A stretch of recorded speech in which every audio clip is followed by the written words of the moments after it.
wakil yang kita akan wakil daripada Ikram Melaka yang akan pergi ke Palestin mengikuti misi Gaza, misi Aqsa Gaza yang kedua, yang ketiga, Aqsa Gaza yang ketiga. Dipersilakan Akhuna Zairi Yusufu untuk sampai ke hadapan.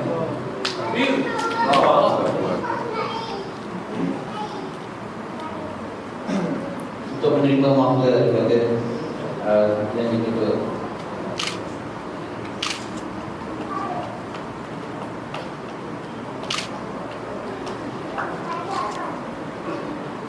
Takbir. Allahu Akbar. Silakan juga penyerahan tabung sebagai simbolik sumbangan rakyat Malaysia, lalu khususnya kepada rakyat Palestin.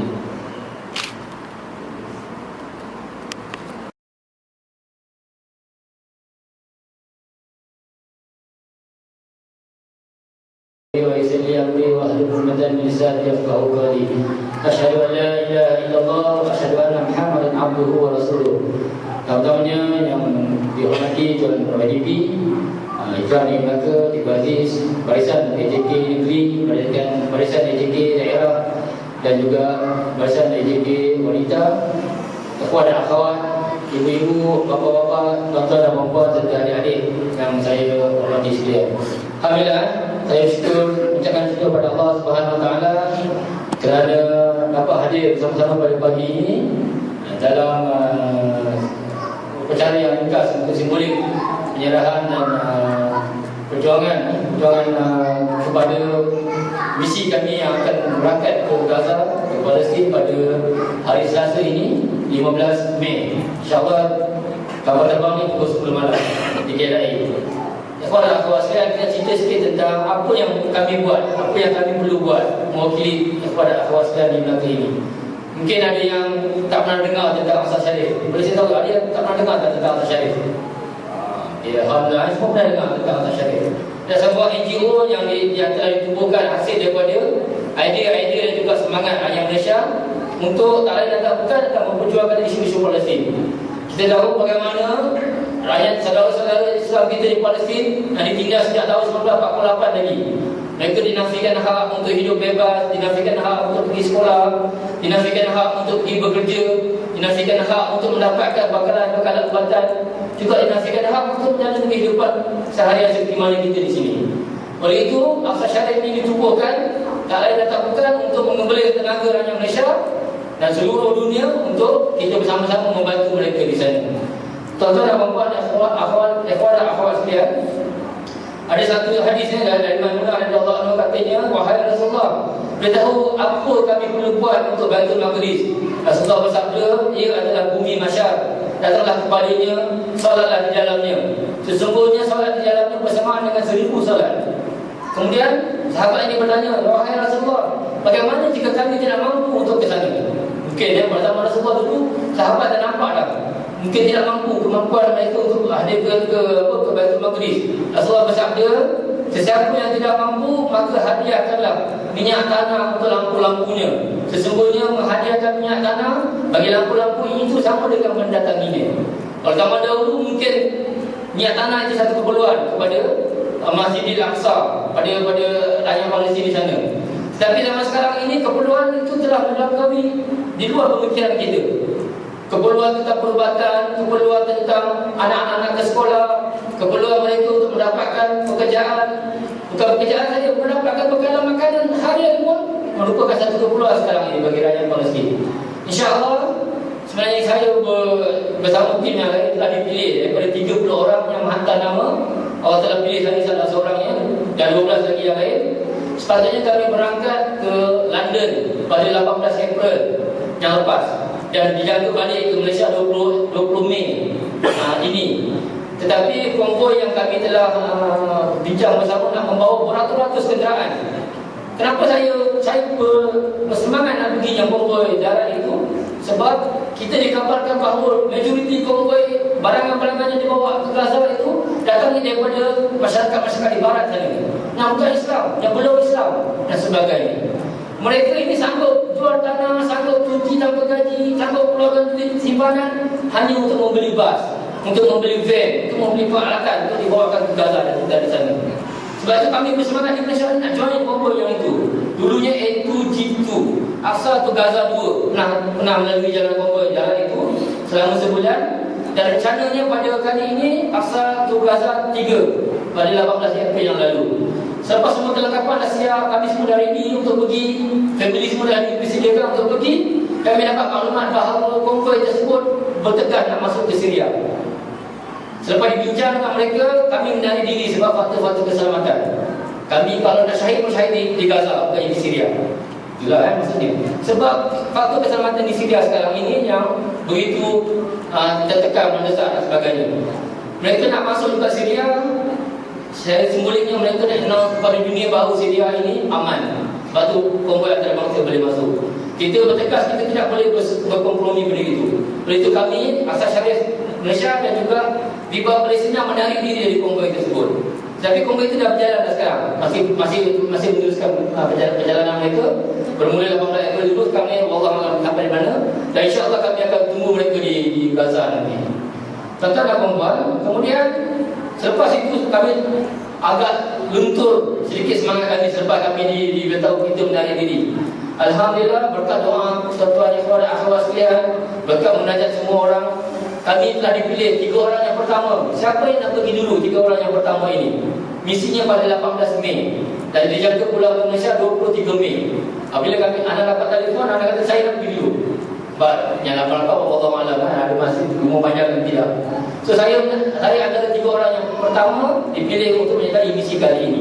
Dan misi itu diubah. Dulu konvoi darat, yang misi kali ini adalah Medical Lifeline KL, Amman Jordan to Gaza. Kami akan join grup daripada Amman Jordan, yang akan bersama dari Amman Jordan. Kami akan sampai di Cairo nanti. Kami berjumpa di Cairo. Kami bawa bersama, setiap orang bawa 30,000 Malaysia cash. 3,000 biasa dah bawa, 30,000 Allah Alam. Dulu diceritakan konvoi itu bawa 25,000 seorang. Masa dicek oleh Israel, apakah doa Israel cek? Lepas, tak nampak pun duit itu. 250,000 yang dulu, yang konvoi yang masa Aqsa Gaza 2 bersama 7 orang itu. Kali ini kami akan bawa 30,000 seorang. Walaupun kami ini bukanlah doktor kan, tapi kami ditugaskan membeli ubat-ubatan di Cairo nanti. Lepas itu dipanggil Medical Lifeline untuk bekalkan ubat-ubatan ini kepada saudara-saudara kita di Gaza sana yang memerlukan ubat-ubatan daripada kita, sumbangan daripada kita, InsyaAllah. Tetapi selepas flight semua dah confirm, ada juga cabaran. Inilah cabaran yang memang kami expert, benda ni expert, kami jangkakan benda ni berlaku. Dapat email 2 hari lepas, mungkin misinya ditangguhkan. Allah Akbar. Dan selepas persediaan dengan semangat yang ada, misinya mungkin ditangguhkan. Kalau siapa yang ada dengan berita baru-baru ini tentang sempadan Rafah yang antara Mesir dengan Gaza ditutup mulai 10 Mei yang lalu, sehinggalah 20 Mei akan datang ini. Kami kata, 20 Mei kami pergi 15, sepatutnya 17 bersama akan masuk ke Gaza, dan 21 pulang balik keluar daripada Gaza, dan 23 terbang ke Malaysia. Tetapi ada faktor keselamatan, mereka telah menutup pintu Rafah sebab ada orang sunduk senjata sebelum 10 bulan itu. Antara dia, kenapa mereka tutupkan sempadan Rafah ini? Untuk memberi pengajaran kepada sukarelawan bahawa jangan bawa senjata masuk ke dalam Gaza. Kalau kita cuba bawa senjata, dia akan tutup. Yang secara sahabat-sahabat kita, saudara-saudara kita di Palestin sana, di Gaza sana, kita sini okey, tangguh tak apa, dia lagi tangguh bersama bapa lagi dan sebagainya, ditutup. Kami juga selepas bersyura, kami putuskan kami tetap nak pergi, bukan kami lah, diputuskan oleh Board of Trustee bahawa teruskan juga misi daripada 15 hari bulan ini dan tunggu sehingga pintu Rafah itu dibuka pada 20 hari bulan. InsyaAllah kalau diizinkan oleh Allah SWT, pintu Rafah itu dibuka pada 20 hari bulan. Kami nak jadi antara orang yang pertama masuk ke pintu Rafah itu selepas 10 hari ditahan oleh tentera Israel di sana. Wallahualam betul ke tidak janji mereka nak buka pada 20 hari bulan. Oleh itu tarikh kepulangan kami ke Malaysia belum tentu lagi. Selagi kami tak dapat masuk ke Gaza menyampaikan bantuan perubatan tersebut, kami dah bertekad selagi itu kami tidak akan pulang, insyaAllah. Doakan perjalanan kami ini dipermudahkan oleh Allah Subhanahu Wa Taala dengan berbagai-bagai halangan dan sebagainya.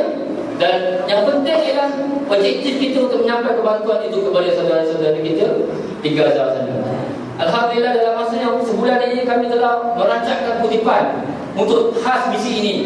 Misi ini telah diubah kepada A2G5. G3 itu dah cancel, G4 Jakarta Pasar Pusat sepatutnya terbang pada 11 Mei yang lalu. Lepas ditutup tu, mereka pun tundakan perjalanan mereka. Kali ini menjadi A2G5 yang akan teruskan perjalanan pada 15 Mei ini, insyaAllah. So yang A2G4 yang tangguh tu akan jadi A2G6 yang akan pergi pada 17 Mei pula. So ada kenapa kod-kod itu digunakan sebab nak menunjukkan bahawa ada misi sebelum ini yang batal-batal. Kami tak nak padamkan nama misi tersebut lah. InsyaAllah kita akan berada di Cairo. So lebih lama selagi tidak dibuka pintu Gaza, pintu Rafah untuk masuk ke sana. Kami telah bersedia meninggalkan keluarga, meninggalkan anak, meninggalkan isteri, meninggalkan saudara-saudara, meninggalkan ibu dan ayah di kampung, di rumah dan sebagainya. Tak lain dan tak bukan adalah untuk menyahut bahawa hadis Rasulullah SAW ini. InsyaAllah tuan-tuan dan perempuan, tidak semua yang boleh pergi. Kami pun tak tengok video tadi, kami pun tak mampu begitu. Pikul senjata dan sebagainya, bukanlah itu niat kami. Tetapi kami nak menyampaikan sumbangan yang sampaikan terus kepada Aqsa Sharif ini untuk menyampaikan bantuan tersebut kepada saudara-saudara kita di Gaza. Selagi kepungan ini selagi mereka tidak dimerdekakan, selagi mereka tidak dibebaskan dan dinafikan hak-hak mereka, selagi itu perjuangan ini perlu diteruskan. InsyaAllah kalau kami balik nanti, antara tugas kami adalah menyampaikan apa yang berlaku di sana kepada seluruh masyarakat di Malaysia ini. Kalau kami balik, kalau kami tidak balik, tuan-tuan dan perempuan yang akan meneruskan perjuangan ini. Boleh? InsyaAllah. Okay, doakan. Kalau boleh nak balik lah. Pada balik banyak kerja kami nak buat di pada masyarakat. Kalau tak balik pun, doakan kami gugur syahid di sana. InsyaAllah. Oleh itu, kepada akhwat sekalian, kita sedang galak mengedarkan kampung Aqsa Sharif ini kepada masyarakat di luar sana. Alhamdulillah, saya personally selepas dipilih, saya bagi mesej kepada kawan-kawan, sahabat-sahabat. Saya personally mendapat sumbangan kawan-kawan 15,000. Alhamdulillah setakat ini. Personally kalau saya seorang bagi mesej. Bayangkan kalau kita semua orang bagi mesej kepada kawan-kawan kita, InsyaAllah tak lari yang 50,000 kita akan dapat. Okey? Tabung ini kita telah bawa, yang kita telah beli daripada Aqsa Sharif Pusat. Dan tabung ini bernilai RM10 kalau tuan-tuan nak angkat satu tabung. Ada di luar sana. Juga ada disediakan dengan brosur, pamphlet tentang apa yang Aqsa Sharif buat dan sebagainya. Tabung ini bernilai RM10, tetapi RM10 itu bukan bagi kat saya, bukan bagi kepada iklan negeri.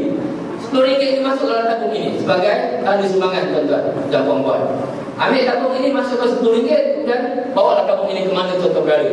Kalau di pejabat, di sekolah, di tempat kerja, di kebun, di sebagainya, mana-mana kita jumpa orang di masjid dan sebagainya, di kedai, tabung ini akan kita buat collection. InsyaAllah kita akan collect, kita akan ambil nama siapa punya pemilik tabung ini.